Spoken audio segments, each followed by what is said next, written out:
Hello dear students, I hope you are doing well and are safe and healthy. We are doing chapter number 4, Gender, Religion and Caste of your book Democratic Politics, Part 2. In the previous session, we discussed how differences in society on the basis of gender gets expressed in politics and that it has shown positive results in society and the country. Let us look at a very different kind of social division, the division based on religious differences today. The division is not as universal as gender, but religious diversity is fairly widespread in the world today.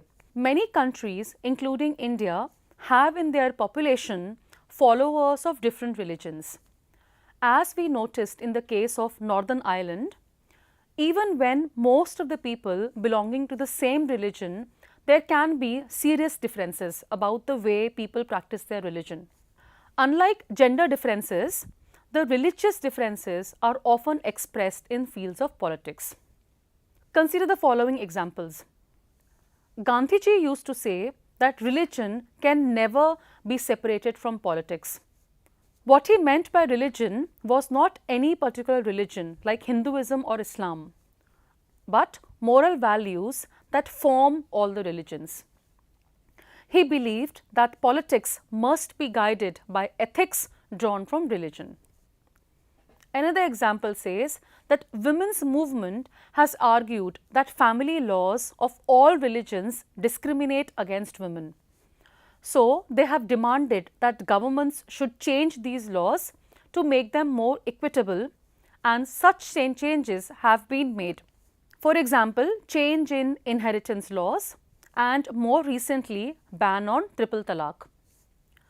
Certain social evils are stigma in the name of present civilized society and are based on discrimination and violates the fundamental rights.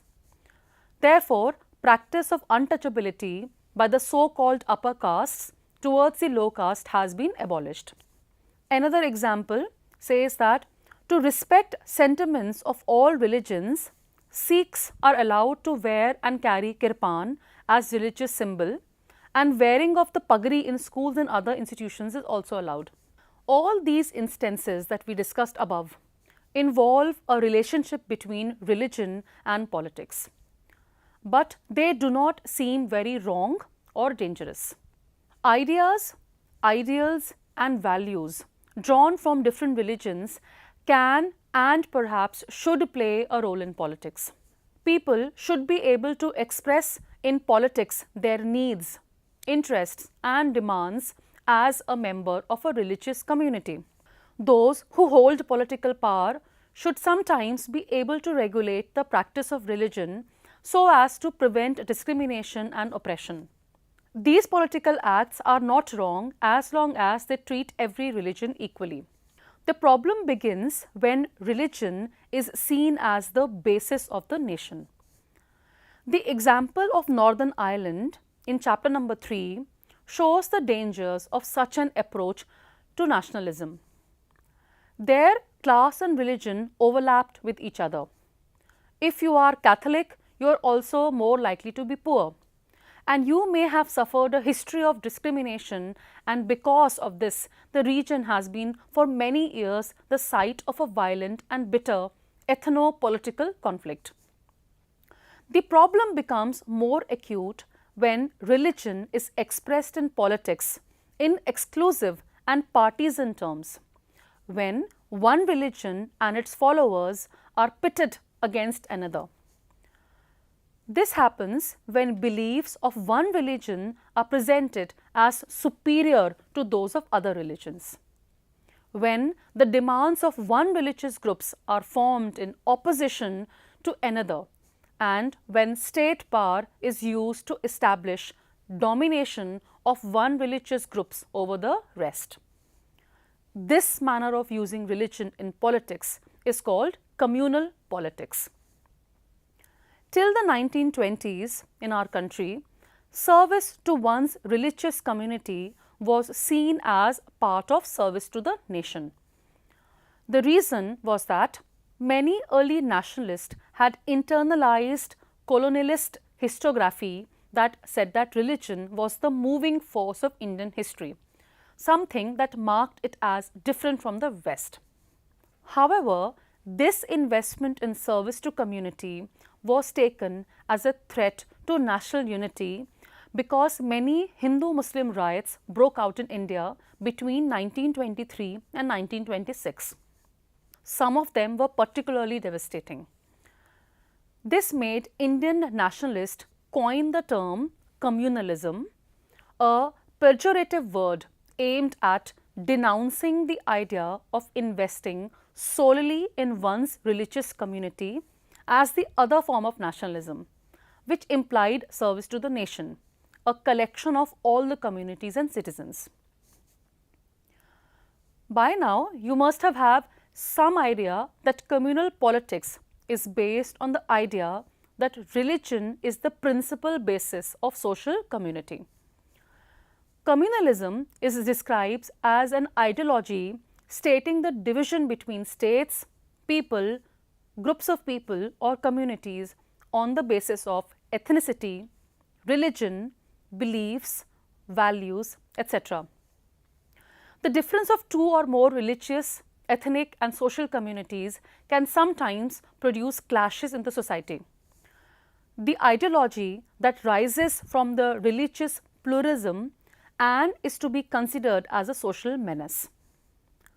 Communalism can also be defined as a tool that is given rise to in the presence of diverse religion to gain political benefits in a state. Bipin Chandra, in his book India's Struggle for Independence, says that communalism or communal ideology consists of three basic elements or stages, one following the other, and it involves thinking along the following lines. First element is that the followers of a particular religion must belong to one community. Their fundamental interests are the same. It is the belief that people who follow the same religion have common secular interests as well as common political, economical, social and cultural interest. These religious units are seen as the fundamental units of Indian society. Second element is that any difference that they may have is irrelevant or trivial for community life. It also follows that people who follow different religions cannot belong to the same social community. The secular interests of one community are divergent and dissimilar to the interest of the followers of another community. If the followers of different religions have some commonalities, these are superficial and immaterial. Their interests are bound to be different and involve a conflict. The third element is that the interests of different communities are seen as mutually incompatible, antagonistic and hostile. In its extreme form, communalism leads to the belief that people belong to different religions cannot live as equal citizens within one nation. Either one of them has to dominate the rest or they have to form different nations. It was based on the theory that fear and hatred has a tendency to use violence of language, deed or behavior, the language of war and enmity against political opponents. It was at this stage that both the Hindus and Muslim communities put forward the theory that Muslims and Hindus constitute separate nations whose mutual antagonism and permanent and irresolvable had led to the partition at the time of independence. The issues attached to communalism are: first, it is a threat to national integrity. Second, it is a catalyst to political and social tensions in the state. Third, it leads to divisions between the people, groups of communities or groups of states in the country. Fourth, it is attached to the rivalry of one religion beliefs, values, etc. against another's. Fifth, active hostility or opposition towards others' religions and beliefs often lead to issues in society. To survive in the sphere of politics, leaders tend to implicitly promote the idea of divisions among the communities. This gives rise to political communalism, where different sets of people are divided, and political lines and ideologies. Mahatma Gandhi was deeply religious but not communal. His religiosity was positive, one choice among many for a free citizen who can choose to be religious, agnostic, or even an atheist, and was not aimed at opposition to another community. You must have realized by now, communalism is the flawed belief that the material or secular interests of co-religionists converged and those of people belonging to different religions diverged and were even in conflict. You know why?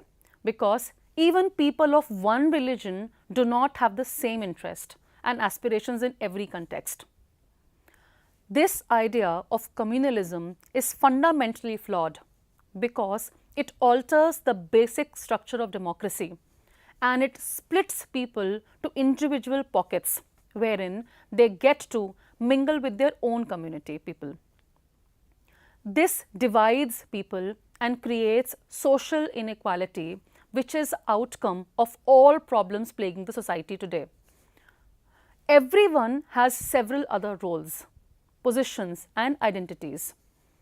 Through religion only they identify their social relationship, and this religion only helps them to be unique in the sense that this unique community has its own origin, history, culture, and language, has its own political and economic structure. Each community is a homogeneous group with a distinct society in itself. It has also been observed empirically that the social, political, cultural, or economic interests of Hindus, Muslims, Sikhs, and Christians are different and dissimilar. These communities distinguish themselves on the basis of religion. This shows that communalism is based on the notion of religion, and this notion of religion has overlapped other interests pertaining to social, economic, political, and so on. There are many voices inside every community. All these voices have right to be heard. Therefore, any attempt to bring all followers of one religion together in context other than religion is bound to suppress many voices within that community. Now, the communalism can take various forms in politics. That means, how does it show in politics? The first way and the most common expression of communalism is in everyday beliefs. These routinely involve religious prejudices, stereotypes of religious communities, and belief in the superiority of one's religion over other religions. This is so common that we often fail to notice it, and even when we believe in it. The second form is that a communal mind often leads to a quest for political dominance of one's own religious community. Slowly and steadily, the Muslim population in small towns like Aligarh, Jamshedpur, Moradabad, Bhiwandi, Godhra, Varanasi, etc., worked as small artisans, achieved a relative degree of prosperity, and this created among them the desire to gain political power. But in political positions already existed, the traditional community faced challenges by this new Muslim population. This turned into political rivalry and created communally dangerous situations. For those belonging to majority community, this takes the form of majoritarian dominance. For these belonging to the minority community, it can take the form of a desire to form a separate political unit. Political mobilization on religious lines is another frequent form of communalism. This involves the use of sacred symbols, religious leaders, emotional appeal, and plain fear in order to bring the followers of one religion together in the political arena. They are used to target certain groups of people emotionally. The slogans and symbols used are so particular that they attack the mental faculty of general masses very easily. The propaganda value of such slogan is very, very strong. In electoral politics, this often involves special appeal to the interest or emotions of voters of one religion in preference to others. Sometimes, communalism takes its most ugly form of communal violence, riots and massacre. India and Pakistan suffered some of the worst communal riots at the time of the partition. The post-independence period has also seen large-scale communal violence. The basis of these riots and violence is the majority and minority criteria. It is generally assumed that majority always dominates or suppresses the minority in one way or the other. It may be on the grounds of politics or economic terms or on social milieu. Communalism was and continues to be one of the major challenges to democracy in our country. From the late 1980s to today, this is perhaps the most common term used by commentators when they wrote on politics, and they used it as the antonym of secular. The makers of our constitution were aware of this challenge. That is why they chose the model of a secular state. This choice was reflected in several constitutional provisions that we studied last year. Let's discuss them one by one. The first provision is there is no official religion for the Indian state. Unlike the status of Buddhism in Sri Lanka and that of Islam in Pakistan and that of Christianity in England, our constitution does not give a special status to any religion. The second provision tells us that the constitution provides to all individuals and communities freedom to profess, practice and propagate any religion or not to follow any. The third provision says that the constitution prohibits discrimination on grounds of religion. The fourth provision tells us that the constitution allows the state to intervene in the matters of religion in order to ensure equality within religious communities. For example, it bans untouchability. Understood in this sense, secularism is not just an ideology of some parties or persons. This idea constitutes one of the foundations of our country. Communalism should not be seen as a threat to some people in India. It threatens the very idea of India. That is why communalism needs to be combated. A secular constitution like ours is necessary, but not sufficient to combat communalism. Another solution to this monstrous problem is a need for a radical change in the mentality and to respect all other religions. There is a need to try to create a faith in all religion, in all religious communities, that their feelings, faiths, ways and places of worship would be provided with proper care and protection. Respect of their thoughts and customs would be need of the hour. Political parties should keep themselves away from the communal issues or the issues that entreat the communalism.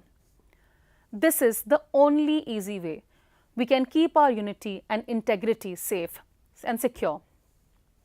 Communal prejudices and propaganda need to be countered in everyday life, and religion-based mobilization needs to be countered in the arena of politics. With this, we end our discussion for today. Let us quickly recall what we studied. We began by considering few positive examples of relationship between politics and religion.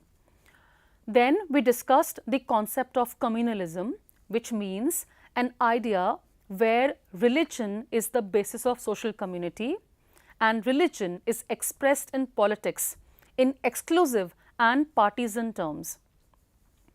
This kind of expression of division is very dangerous for any society.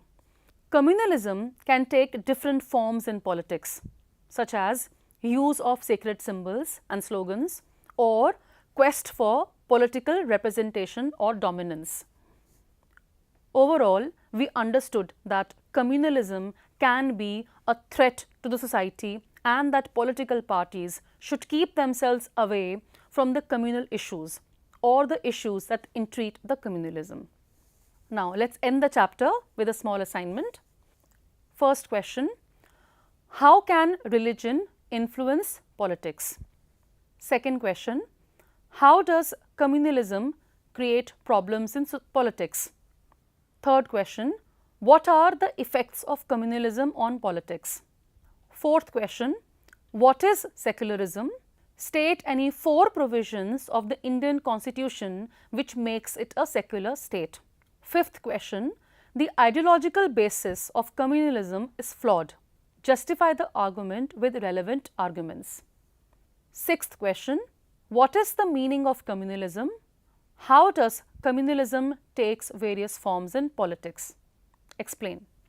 I hope you will be able to solve all these questions. I will see you soon with the third part.